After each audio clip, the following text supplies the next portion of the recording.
Mon but n'est pas de dépeindre la matérialité ou un sujet. C'est bien plus de me l'approprier en prenant du temps, et ça me demande moi du temps sur place, en me laissant aimer le paysage et en être aimé, c'est-à-dire dans le sens à fondre nos barrières et à s'interpénétrer de toutes ces sensations, qu'elles soient auditives, visuelles, odeurs, toutes les sensations qu'on peut prendre d'humidité, qui tout ça, ensuite, quand je me remémore, un lieu revient à mes différentes mémoires.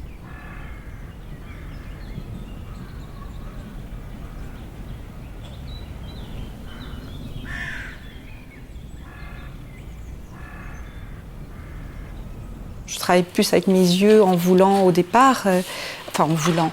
C'est le mental qui travaille, on n'y peut rien. Il se met à regarder, à vouloir décrire, à chercher les couleurs, les rythmes, les formes, etc. Et par le temps que je prends petit à petit, je m'en détache. J'ai pas, je pense, une peinture de point d'exclamation, c'est comme ça. C'est plus une peinture de point de suspension. Et si, et pourquoi pas, qu'en pensez-vous? En fait, c'est un peu une supposition, mais c'est le résultat de mes questionnements. Voilà, avec des points de résolution, mais aussi d'autres questionnements. J'ai surtout été attirée par l'eau, bien plus que l'aquarelle. C'est ce dialogue et cette négociation perpétuelle avec l'eau qui m'amène à toutes ces recherches intérieures, à lâcher les luttes pour avancer vers ce que je résous.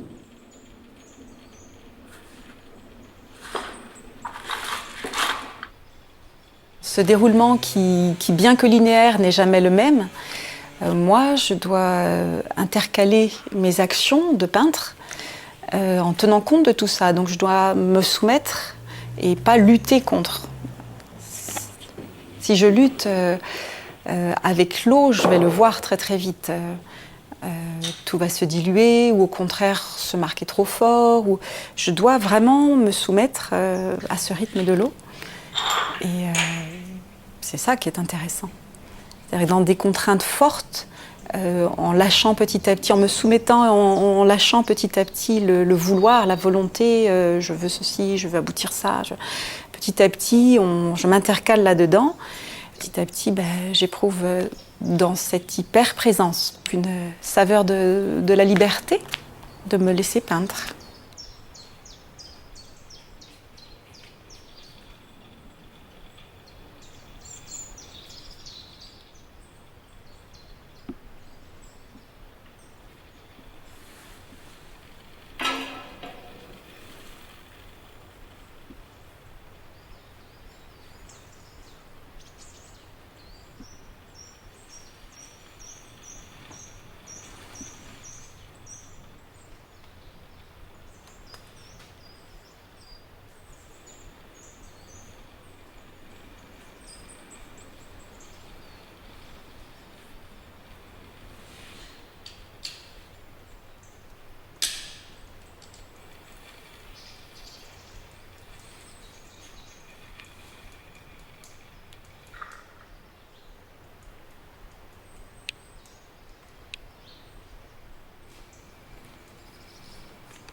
Dans ce temps de l'humide dont on parlait avec l'esprit vraiment dilaté, là, les contraintes ne sont plus là. Là, c'est une chorégraphie à dérouler, plus ou moins dans un temps dilaté ou plus resserré, mais le tempo, je le connais. Donc voilà, je pose des actions et c'est une danse et on va jusqu'au bout.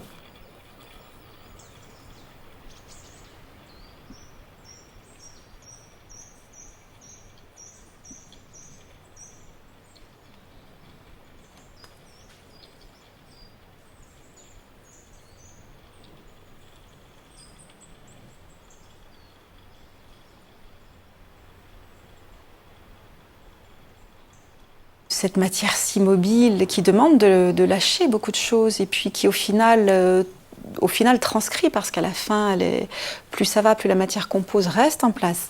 Donc on voit bien l'amplitude du geste, le souffle, la respiration, si on est nerveux, saccadé, si tout ça se voit au final. Donc il faut accepter aussi de regarder son écriture comme ça en face. Donc tout ça, c'est un cheminement. Mais au final, moi, j'aime beaucoup dans cette matière de voir la fraîcheur de cette transcription parce qu'elle est très vraie. Au final, l'eau va vraiment révéler l'écriture d'une personne, une transcription de son âme. On ne peut pas tricher avec ça, on le voit. C'est très, très clair. Et donc c'est très sincère.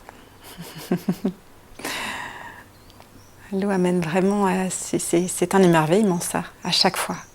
Cette fraîcheur, moi c'est ça que je cherche. Plus je pense pas maîtriser l'eau, mais plus je la comprends, avec mon ventre plus qu'avec ma tête, c'est-à-dire avec toutes mes sensations, plus je cherche un dialogue frais, un dialogue avec beaucoup d'acceptation des propositions de l'autre, sans vouloir convaincre.